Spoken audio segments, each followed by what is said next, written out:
ಈಗಂತೂ ಬರೀ ಸಿನಿಮಾದಲ್ಲಿ ಸ್ಟಾರ್ಡಮ್ ಇದ್ರೆ ಸಾಕಾಗೋದಿಲ್ಲ, ಸ್ಟೋರಿ ಅನ್ನೋದು ಮ್ಯಾಟ್ರ್ ಆಗುತ್ತೆ. ಇದನ್ನ ಇವರು ಯಾವಾಗ ಅರ್ಥ ಮಾಡ್ಕೊಂಡು ಸಿನಿಮಾ ಮಾಡ್ತಾರೋ ಗೊತ್ತಿಲ್ಲ. ಉಸ್ತಾದ್ ಭಗತ್ ಸಿಂಗ್ ಇದು ಪವರ್ ಸ್ಟಾರ್ ಪವನ್ ಕಲ್ಯಾಣ್ ಅವರು ಮೈನ್ ಲೀಡರ್ ಅಲ್ಲಿ ಆಕ್ಟ್ ಮಾಡಿರುವಂತ ತೆಲುಗಿನ ಈ ಸಿನಿಮಾ ಈಗ ನೆಟ್ಫ್ಲಿಕ್ಸ್ ಅಲ್ಲಿ ಕನ್ನಡ ಭಾಷೆಯಲ್ಲೇ ಸ್ಟ್ರೀಮ್ ಆಗ್ತಿದೆ.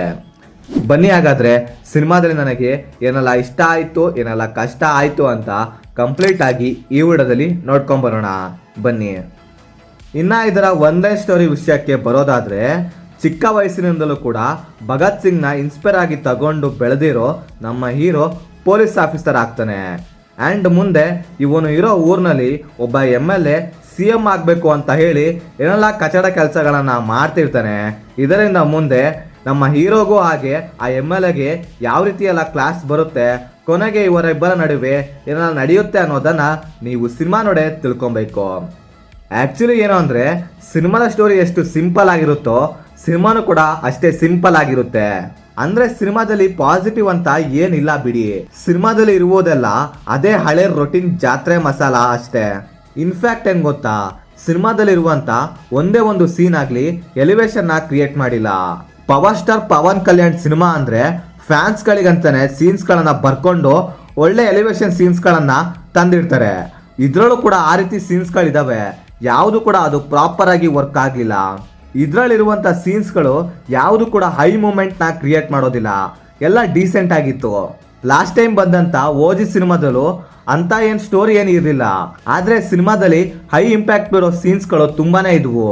ಅಂಡ್ ಅದರ ಜೊತೆಗೆ ಬ್ಯಾಕ್ ಗ್ರೌಂಡ್ ಸ್ಕೋರ್ ಕೂಡ ಸಿನಿಮಾಗೆ ತುಂಬಾ ಮೇಜರ್ ಹೆಲ್ಪ್ ಮಾಡ್ತು. ಸೊ ಆದ್ರಿಂದ ಆ ಸಿನಿಮಾ ಪಾಸಿಟಿವ್ ರೆಸ್ಪಾನ್ಸ್ ನ ಪಡ್ಕೊಂತು. ಆದ್ರೆ ಆ ಸಿನಿಮಾದಲ್ಲಿ ವರ್ಕ್ ಆದಂತ ಎಲಿಮೆಂಟ್ಸ್ಗಳು ಈ ಸಿನಿಮಾದಲ್ಲಿ ಎಲ್ಲೂ ಕೂಡ ನೋಡೋಕ್ ಸಿಗೋದಿಲ್ಲ, ತುಂಬಾನೇ ರೇರ್ ಆಗಿತ್ತು. ಇನ್ನ ಸಿನಿಮಾದಲ್ಲಿ ಪವನ್ ಕಲ್ಯಾಣ್ ಅವರ ಪರ್ಫಾರ್ಮೆನ್ಸ್ ಇಷ್ಟ ಆಯ್ತು ಬಿಟ್ರೆ ಹೋಲ್ ಆಫ್ ದ ಸಿನಿಮಾ ನನಗೆ ಇಷ್ಟ ಆಗ್ಲಿಲ್ಲ.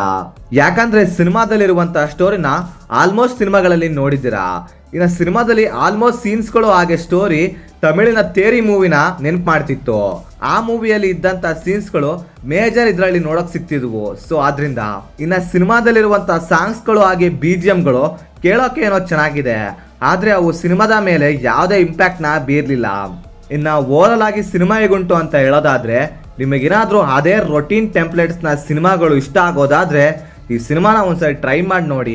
ಇನ್ನ ರಿಮೈನಿಂಗ್ ಆಡಿಯನ್ಸ್ ಗಳಿಗೆ ಈ ಸಿನಿಮಾನ ನೋಡೋದಕ್ಕಿಂತ OTT ಅಲ್ಲಿ ಇದಕ್ಕಿಂತ ಒಳ್ಳೆ ಸಿನಿಮಾಗಳು ಸಿಗ್ತವೆ. ಸೊ ಅವುಗಳನ್ನ ಚೂಸ್ ಮಾಡಿ, ಒಳ್ಳೆ ಸಿನಿಮಾ ಸಿಗುತ್ತೆ. ಸೊ ಇದಾಗಿತ್ತು ಫ್ರೆಂಡ್ಸ್, ನಾನು ಈ ಸಿನಿಮಾ ನೋಡಿದಾದ್ಮೇಲೆ ನನಗನ್ಸಿದಂತ ಒಪಿನಿಯನ್. ನೀವೇನಾದ್ರೂ ಈ ಸಿನಿಮಾ ನೋಡಿದ್ರೆ ನಿಮಗೇನು ಅನಿಸ್ತು ಅಂತ ಕೆಳಗಡೆ ಕಮೆಂಟ್ ಮಾಡಿ ತಿಳಿಸಿ. ಮತ್ತೆ ಬೇರೆ ವಿಡಿಯೋದೊಂದಿಗೆ ಆದಷ್ಟು ಬೇಗ ಸಿಗುವ. By friends.